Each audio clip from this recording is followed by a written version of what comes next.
ल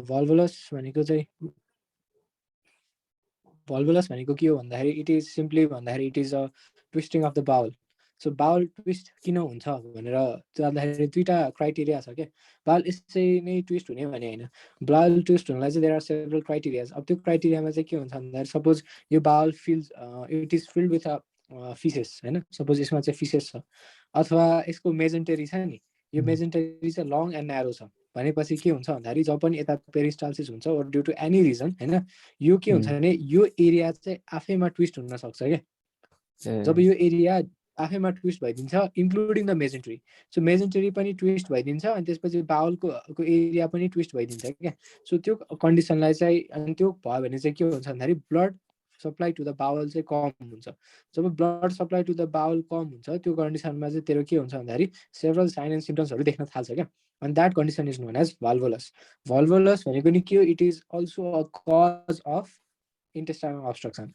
अब intestinal obstruction यसले small intestinal obstruction गर्न सक्छ large पनि गर्न सक्छ तर commonly volvulus ले चाहिँ large bowel लाई इन्भल्भ गरेर आउँछ सो large bowel को obstruction चाहिँ commonly हुन्छ क्या बट यसको मतलब यो होइन कि यसले large bowel obstruction नै गर्छ भनेर although volvulus large bowel मा कमन हुन्छ but it can also result into small bowel obstruction त्यो अहिले एकछिनमा देखाउँछु सो भल्भुलसमा सबसे कमन साइट भनेको मैले के भने कोलोनमा हुन्छ कोलोनमा नि तँलाई सोध्यो which is the most common site भन्दाखेरि सिग्मोइड भल्भुलस भल्भुलस भनेको के हो ट्विस्टिङ अफ द बाउल आफैमा ट्विस्ट भइरहेछ बाउलसँग एट्याच के छ मेजेन्ट्री पनि ट्विस्ट भइरहेछ मेजेन्ट्रीबाट के भइरहेछ ब्लड भेसल्स त्यो पनि ट्विस्ट भइरहेछ भनेपछि त्यसको कारणले चाहिँ साइन एन्ड सिम्पटम देखिन्छ भल्भुलस क्यान बी बोथ क्लकवाइज नै हुनसक्छ र एन्टी क्लकवाइज पनि हुनसक्छ युजली भल्भुलस हुँदाखेरि जहिले पनि क्लकवाइज नै रोटेसन हुन्छ बट सिग्मोइड भल्भुलस जुन चाहिँ सबसे कमन खालको भल्भुलस हो त्यसमा रोटेसन चाहिँ एन्टी क्लकवाइज सबसे बढी देखिएको छ म्यान्डेटरी फ्याक्टर फर भल्भुलसमा मैले त दुईटा कन्डिसन भन्थे एउटा चाहिँ sigmoid colon should be loaded with faecal matter or there should be constipation भने त्यसमै लोड भएर बसिरहेको हुन्छ अर्को के भने चाहिँ लङ एन्ड न्यारो मेजेन्ट्री है मेजेन्ट्री चाहिँ लामो तर न्यारो छ यो दुईटा कन्डिसनले चाहिँ के गर्छ भन्दाखेरि त्यो यो एरिया त मुभ खासै भइरहेको छैन होइन तर यहाँको मेजेन्ट्री लङ एन्ड न्यारो छ भनेपछि यो बाउल चाहिँ आफैमा ट्विस्ट गर्न सक्छ मोस्टली यो कसरी ट्विस्ट हुन्छ एन्टी क्लकवाइज डिरेक्सनमा ट्विस्ट भइरहेछ अब यो कस्तो कस्तो मान्छेमा देख्छ त होइन त्यो प्रिडिस्पोजिङ फ्याक्टर के हो त भनेर थाहा पाउनु पर्यो सो यसमा दुईटा कुरा छ कन्स्टिपेसन छ र लङ एन्ड मेजेन्ट्री अब एउटा कुरा चाहिँ के थाहा हुनुपर्छ भन्दाखेरि यो यदि कोही मान्छेले चाहिँ एकदम यस्तो फुडहरू खाएर छ जसमा चाहिँ फिकल इम्प्याक्सन हुने कन्स्टिपेसन हुने छ भने त्यसमा भल्भुलसको चान्सहरू बढी हुन्छ अब जस्तै ओल्ड एज पपुलेसनहरूमा चाहिँ भल्भुलसको इन्सिडेन्स बढी देखेको छ क्या अल्सो हस्पिटलाइज पेसेन्टहरूमा भल्भुलसको चान्स बढी हुन्छ अल्सो मेन्टली इम्पेयर्ड पेसेन्टहरूमा पनि भल्भुलसको चान्स बढी हुन्छ ओपिएडी खाने र एन्टिसाइकोटिक एजेन्ट्सहरू युज गर्ने मान्छेहरूमा पनि भल्भुलसको इन्सिडेन्सहरू बढी हुन्छ भल्भुलसमा मैले के भने देयर इज अ अब्स्ट्रक्सन यसरी अब्स्ट्रक्सन भएको छ होइन अनि यता मेजेन्ट्री पनि गएको छ अब यसमा के छ भन्दाखेरि यहाँबाट न कन्टेन्ट आउँछ न यहाँबाट कन्टेन्ट जान्छ यहाँ सेक्रेसन जुन भइरहेको छ त्यही कन्टेन्टहरू यहाँ बसिरहेको छ जस कारण चाहिँ के हुन्छ भने यो एरियालाई चाहिँ यसले के गर्छ डिस्टेन्स गरिदिन्छ हो कि होइन so this area becomes close loop होइन यो क्लोज लुपमा अब्स्ट्रक्सन भइरहेको छ so it is a close loop type of obstruction यसमा साइन एन्ड सिम्टम चाहिँ के हुन्छ लार्ज बाउल अब्स्ट्रक्सनको हुन्छ मोस्ट कमनली सिग्मोइडमा स्पेसली है सिग्मोइड कोलोनमा के हो यो सिग्मोइड कोलोन यता छ अनि यो सिग्मोइड कोलोन चाहिँ एन्टी क्लकवाइज यसरी रोटेट भएर यसरी अब्स्ट्रक्सन भयो अनि यो चाहिँ क्लोज लुप अब्स्ट्रक्सन छ अब सिग्मोइड कोलोन नै अब्स्ट्रक्ट भयो भने के हो यहाँबाट प्रोक्सिमल टु अब्स्ट्रक्सन यो सेगमेन्ट के हुन्छ डाइलेट हुँदै जान्छ अनि डिस्टल टु अब्स्ट्रक्सन के हुन्छ सेगमेन्ट चाहिँ न्यारो हुन्छ भने यहाँ चाहिँ अब के छ त यसमा अब अब्स्ट्रक्सन भइरहेको छ भने body tries to compensating it with peristaltic movement होइन सो पेरिस्टाल्टिक मुभमेन्ट बढिन्छ सो हाइपर पेरिस्टाल्सिसको कारण चाहिँ there will be colicky pain सँगसँगै यसमा चाहिँ किन लेखिरहेको होइन सँगसँगै चाहिँ यसमा के हुन्छ भन्दाखेरि एब्डोमिनल डिस्टेन्सन पनि हुन्छ भर्खर देखाइहाल्यो डाइलेटेड कारणले होइन प्लस यसमा अब्स्ट्रक्सन छ जसको कारणले चाहिँ एब्सोल्युट कन्स्टिपेसन अर अब्स्टिपेसन पनि हुन्छ अब कोही पेसेन्ट आएको छ एब्डोमिनल डिस्टेन्सन लोअर एब्डोमेनतिर हाइपोग्यास्ट्रिक रिजनतिर कोलिक एब्डोमेन पेन भइरहेछ र the patient is not passing bowel even flatus or faeces के भन्छ फिकल म्याटर दुइटै पास गरिरहेको भनेपछि यु सुड सस्पेक्ट त्यसमा बाउल अब्स्ट्रक्सन छ भनेर बाउल अब्स्ट्रक्सनको कज के हो भनेर हेर्नलाई त जहिले पनि एक्सरे गर्छस् होइन अब एक्सरे गर्दाखेरि चाहिँ तैँले पेक्युलियर फिचर देखेस् क्या अब बाउल आफैमा यस्तो लुप भएको छ होइन लुप हुँदाखेरि चाहिँ तैँले के देख्छस् भने यो बाउलको हेर्दाखेरि कस्तो देखिरहेको छ कफी बिन जस्तो देखिरहेको छ नि हो कि सो एक्सरेमा कफी बिन एपियरेन्स छ कि भित्रको ट्युब यस्तो बेन्ड भएको जस्तो देखिरहेको छ कि बेन्ट इनर ट्युब छ कि त यस्तो ओमेगा जस्तो साइन देखिरहेको छ होइन भनेपछि यो तीनटा कुरा देखिस् भने बाउल अब्स्ट्रक्सन त छ बाउल अब्स्ट्रक्सनलाई तैँले कज के हो छुट्याउनलाई चाहिँ तैँले एक्सरे गरिस् अनि एक्सरे गर्दाखेरि चाहिँ किन गरिस् भने किन यसमा कोलिक एब्डोमिनल पेन थियो एब्डोमिनल डिस्टेन्सन तैँले अब्स्ट्रक्सन भएको छ र लोअर अब्स्ट्रक्सन भएको छ किन लोअर भन्दाखेरि चाहिँ भोमिटिङ छैन यसमा डिसइलेक्ट्रोलाइटिमियाको फिचरहरू छैन भने तैँले यसमा लोअर बाउल अब्स्ट्रक्सन नै होला भनेर सोचिस् सो तैँले एक्सरे गरिस् तैँले चाहिँ सुपाइन पोजिसनमा एक्सरे गर्दाखेरि चाहिँ के देखिस् भन्दाखेरि coffee bean appearance देखिस् dilated bowl छ अनि यो डाइलेटेड बाउल हेर्दाखेरि कफी बिन जस्तो देखिरहेछ भित्र चाहिँ बेन ट्युब साइन जस्तो देखिरहेछ और ओमेगा साइन देखिरहेछ भने तैँले चाहिँ यसमा ल लोअर बाउल अब्स्ट्रक्सन छ अनि कज चाहिँ यो यस्तो साइन देख्यो भने द्याट इज ड्यू टु भल्भुलस भनेर तैँले थाहा पाइस् भल्भुलस साँच्चीकै हो भनेर कन्फर्म गर्न तैँले बेरियम इनिमा पनि गरिस् होइन ल ठिक छ भल्भुलस हो जस्तो लागिरहेछ म यसलाई अझै आफ्नो पोजिटिभ प्रेडिक्टिभ भ्यालु अझै बढाउन चाहन्छु भनेर तैँले ल बेरियम इनिमा पनि गरिस् भनेर सोचिस् क्या त्यसमा चाहिँ के देखिन्छ भने बर्ड बिग साइन देखिरहेछ एस अफ स्पेड साइन देखिन्छ कि त बर्ड प्रे साइन देखिन्छ क्या सो जुन ठाउँमा अब्स्ट्रक्सन भएको छ नि यहाँ बेरियम इनिमा गर्दाखेरि चाहिँ नि यो एरियातिर अब्स्ट्रक्सन भएको छ त यो एरियाभन्दा प्रोक्सिमलतिर चाहिँ के हुन्छ यो बर्ड बिग साइन अथवा एस अफ स्पेड साइन त्यो तासमा स्पेड हुन्छ नि त्यस्तो साइन देखिन्छ अथवा बर्ड अफ प्रे साइन देखिरहेछ क्या सो एक्सरे गर्दाखेरि चाहिँ कफी बिन साइन और बेन्ट इनर ट्युब और ओमेगा साइन होइन अथवा बेरियम ऊ गर्दाखेरि चाहिँ bird beak sign ace of spade sign देखिरहेछ भनेपछि तैँले के बुझ्नु पर्यो भन्दाखेरि यो मान्छेमा चाहिँ के भइरहेछ भन्दाखेरि यो मान्छेमा देयर माइट बी भल्भुलस भनेर बुझ्नु पर्यो अब बर्ड बिग साइन चाहिँ बेरियम इनिमा भने तर यदि कोही मान्छे बर्ड बिग साइन चाहिँ उसमा छ सपोज बेरियम स्वालो गर्दाखेरि छ इसोफेगसतिर भने द्याट इज एकालाजिया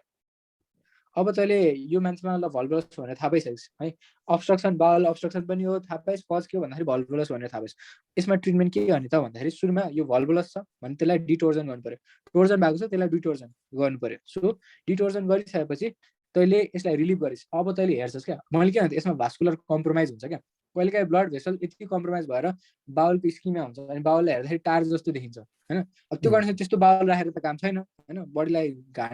घातकै हो त्यो भनेको फङ्सनै गर्दैन किन राखेर के गर्नु त भन्दाखेरि चाहिँ अब तैँले चाहिँ कोलोनोस्कोपिक डिटोर्स कोलोनोस्कोप पठाउने अनि कोलोनोस्कोप पठाएर त्यो यस्तो बाँगेकोलाई सिधा गरिस् तैँले सब सिधा गरिदिस् सिधा गरिसकेपछि त्यो बाउललाई हेर्छस् कि बाउलको भाइबिलिटी छ कि छैन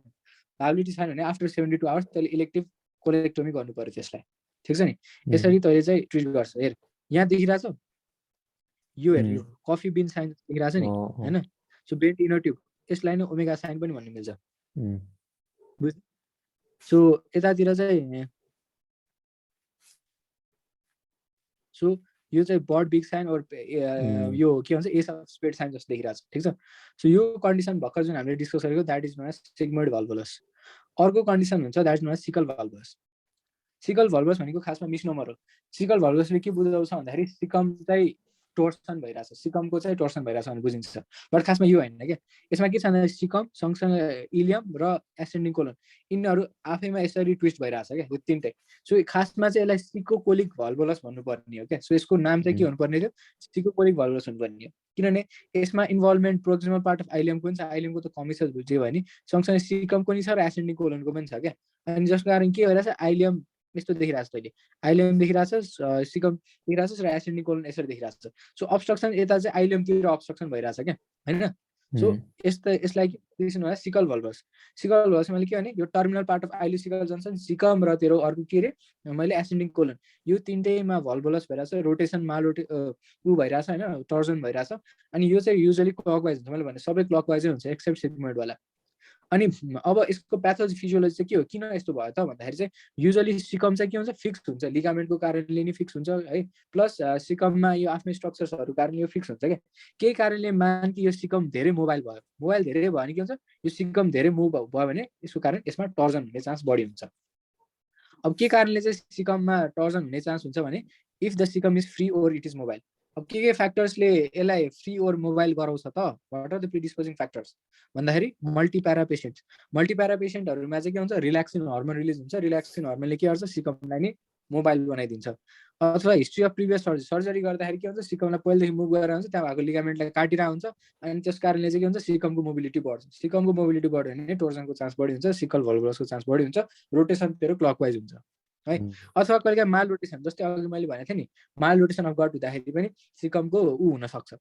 सो यो तिनटै कन्डिसनमा चाहिँ सिकमको मोबिलिटी बढी छ क्या अनि त्यो कन्डिसनहरूमा चाहिँ सिकल भल्भुलस देख्न सकिन्छ कहिलेकाहीँ चाहिँ डिस्टल अब्स्ट्रक्टिङ रिजन है जस्तै प्रोक्सिमल पार्ट अफ कोलोन डिस्टन्सन भयो भने पनि त्यसमा टर्जन हुन सक्छ so whenever proximal part of कोलोनमा डिस्टेन्सन छ भने त्यसले पनि त्यसमा भल्भुलस क्रिएट गर्न सक्छ। हरेक कन्डिसनमा के भइरहेको छ सिकमको मोबिलिटी बढ्छ, मोबिलिटी बढ्यो भने त्यसको घुम्ने चान्स पनि बढी हुन्छ अनि त्यो बट्टारिन्छ अनि जसको कारण चाहिँ के हुन्छ भल्भुलस क्रिएट हुन्छ। अब भल्भुलस क्रिएट भयो भने के हुन्छ त्यसमा साइनस सिन्ड्रोम मैले के भने इलियोसिकल जङ्सनलाई यसले इन्भल्भ गरिरहेछ भनेपछि स्मल बाउल अब्स्ट्रक्सन हुन्छ। जब पनि स्मल बाउल अब्स्ट्रक्सन हुन्छ त्यसलाई प्रिभेन्ट गर्नलाई कोलिकी पेन हुन्छ। यसमा चाहिँ भोमिटिङ भयो किनभने there is small bowel obstruction, distension भएन क्यारे है, किनभने डिस्टेन्सनलाई प्रिभेन्ट गर्नलाई भोमिटिङ भइसकेको छ, एब्सोल्युट कन्स्टिपेसन पनि हुन्छ। अनि अर्को चाहिँ इन्भेस्टिगेसन, अब सपोज कोही पेसेन्ट स्मल बाउल अब्स्ट्रक्सनको आएको छ भने तैँले जहिले पनि एब्डोमिनल एक्सरे गर्छ सुरुमा। एब्डोमिनल एक्सरे गर्दाखेरि चाहिँ तैँले किडनी बिन साइन जस्तो यस्तो एपियरेन्स देखिस् कि किडनी बिन साइन जस्तो भनेपछि तैँले के सोच्छस् भने यसमा सिकल भल्भुलस होला कि भनेर, कि त कमा सेप सिकम देखिस् होइन। सो तैँले के देखिस् भन्दाखेरि कमा सेप सिकम देखिस् अथवा तैँले किडनी बिन साइन देखिस् भनेपछि यसमा सिग्मोइड भल्भुलस के अरे सिकल भल्भुलस हो भनेर तैँले सोचिस्। अब यसमा चाहिँ तैँले ट्रिट कसरी गर्ने त भन्दाखेरि तैँले के छ भन्दाखेरि इलियम थियो, कोलोन थियो र एसेन्डिङ यो थियो होइन। यो यसमा चाहिँ के भइरहेको थियो यो बटाइरहेको थियो। यो सेगमेन्टलाई तैँले काटिदिने। सो रिमेनिङ इलियमलाई तैँले के गर्छ भने ट्रान्सभर्स कोलोनसँग जोडिदिने। So ileo colectomy with transverse ileo transverse anastomosis चाहिँ यसमा गरिन्छ क्या, ठिक छ नि। जस्तै अघि मैले भन्दा थिएँ सिकल भल्भुलस त्यस्तै एउटा कन्डिसन हो, सिकल भल्भुलसकै पार्ट हो, द्याट इज सिकल बास्क्युल। सिकल बास्क्युलमा चाहिँ अब के हुन्छ अघि मैले के भन्छ सिकल भल्भुलसमा यो मिसनोमर हो, यसलाई खासमा सिकोकोलिक भल्भुलस भन्नुपर्छ भनेको थिएँ। तर यो कन्डिसनमा चाहिँ यसमा सिकमको मात्र मुभमेन्ट हुन्छ क्या। अनि सिकमको मुभमेन्ट चाहिँ यसरी हुन्छ क्या, यो सिकम छ अनि यो कोलोन छ होइन, यो सिकम चाहिँ अलिक फ्री भइदिन्छ अनि यो सिकम चाहिँ के हुन्छ माथि, जस्तै यो यस्तो छ भनेपछि यो के हुन्छ यसरी मुभ हुन्छ क्या, माथि मुभ हुन्छ क्या, बुझ्छ होइन। अनि एन्टेरियरली अनि सेफालाइड मुभमेन्ट हुन्छ, बुझ्छ होइन। अब हातमा देखाउनु हुन्थ्यो यो सिकम छ भनेपछि यो माथि यसरी बेन्ड भइरहेछ क्या, यो कन्डिसनलाई सिकम बास्कुल भनेर भनिन्छ। सो यसमा के हो सेफालाइड डिरेक्सनमा फोल्ड भइरहेछ anteriorly over the fixed ascending colon होइन। सो यसमा के हुन्छ there is intermittent episode of abdominal pain हुन्छ। किन इन्टरमिटेन्ट भइराखेरि किनभने सिकल अब्स्ट्रक्सन पनि इन्टरमिटेन्टै हुन्छ। सो यो सिकम फ्री छ अनि यो सिकम चाहिँ के माथि गइरहेछ anteriorly over the ascending colon. So जस कारण अब्स्ट्रक्सन हुन्छ, अब्स्ट्रक्सन इन्टरमिटेन्ट छ, त्यसै कारण त्यो सिम्टम्सहरू पनि इन्टरमिटेन्टै हुन्छ। अनि यो चाहिँ युजुअली आफै स्पोन्टेनियसली रिजल्भ भइहाल्छ क्या।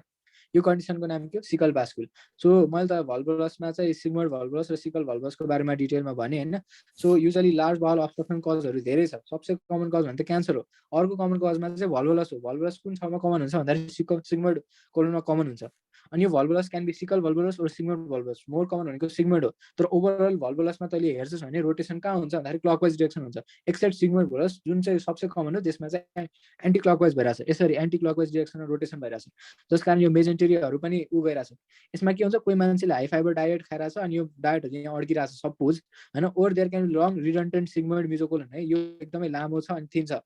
मेल्सहरूमा ओल्ड मेल्सहरूमा कमनली देखिन्छ, एन्टी क्लकवाइज कमनली देखिन्छ। वेराज सिकल चाहिँ के हो यो मिसनोमर हो, यसमा चाहिँ सिकोकोलिक हुनुपर्ने हो। यो चाहिँ रिपिटेड प्रेग्नेन्सीहरूमा अघि मैले भनिसकेँ रिपिटेड सर्जरी कोही गरिरहेछ, रिपिटेड प्रेग्नेन्सी भइरहेछ, रिल्याक्सन हर्मोन रिलिज भइरहेछ, त्यो कन्डिसनमा हुन्छ। सो यो चाहिँ यङ फिमेलमा देखिन्छ, यो चाहिँ ओल्ड मेलमा देखिन्छ। यो चाहिँ क्लकवाइज हो, यो चाहिँ एन्टी क्लकवाइज हो होइन। सो यो कन्डिसनमा चाहिँ तैँले एक्स्ट्रा एब्डोमेन गरिस् तैँले पनि अब्स्ट्रक्सन, यसमा चाहिँ स्मल बाउल अब्स्ट्रक्सनको फिचर हुन्छ, यसमा लार्ज बाउल अब्स्ट्रक्सनको फिचर हुन्छ। सो तैँले जहिले पनि अब्स्ट्रक्सन हुने बित्तिकै एक्स्ट्रा एब्डोमेन गरि नै हाल्छस्। गर्दाखेरि चाहिँ तैँले suppose bent inner tube appearance, coffee bean appearance अथवा ओमेगा साइन देखिस् भने चाहिँ इट इज अ सिग्मोइड भल्भुलस।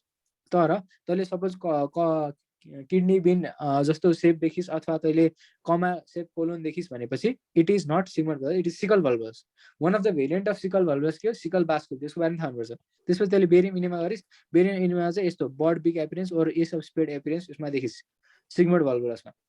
अब सपोज सिकल भल्भुलसमा तैँले यहीँबाट तैँले डायग्नोस गरिसकेस्। अब हाउ डु वी म्यानेज भन्दाखेरि तैँले हेमिकोलेक्टोमी गर्नु पर्यो होइन। अनि त्यसपछि तैँले के गर्नु पर्यो भन्दाखेरि सिकोपेक्सी गर्नु पर्यो। सिकोपेक्सी भनेको सिकमलाई फिक्स गरिदिने क्या, किनभने सिकम धेरै मुभ भइरहेको छ त्यसलाई फिक्स गरिदिने है। अब अर्को चाहिँ यदि धेरै ड्यामेज भइसक्यो भने तैँले काटेर निकाल्नु पर्यो। अब उसमा चाहिँ के हुन्छ त सिग्मोइड कोलोनमा मैले के म्यानेजमेन्ट के हुन्छ भन्दाखेरि तैँले सुरुमा सिग्मोइडोस्कोपी गर्नु पर्यो है। सिग्मोइडोस्कोपी पहिला चाहिँ तैँले के कोलोनिक डिटोर्सन गर्नु पर्यो, कोलोनोस्कोप राखेर त्यसलाई डिटोर्ट गर्नु पर्यो। त्यसपछि यसमा रेक्टल ट्युबहरू राख्ने जसले चाहिँ फ्ल्याटसहरूलाई निकाल्छ। त्यसपछि यसलाई इलेक्टिभ सर्जरीको लागि प्लान गर्ने, इलेक्टिभ सर्जरी 3 दिनपछि गर्ने भावलको हेरेर भाइबिलिटी हेरेर, अनि तैँले सिग्मोइड कोलोनलाई निकालेर काटिदिने हटाइदिने है। सो यसरी तैँले ट्रिट गर्नु पर्यो। सो यो चाहिँ हो भल्भुलसको बारेमा।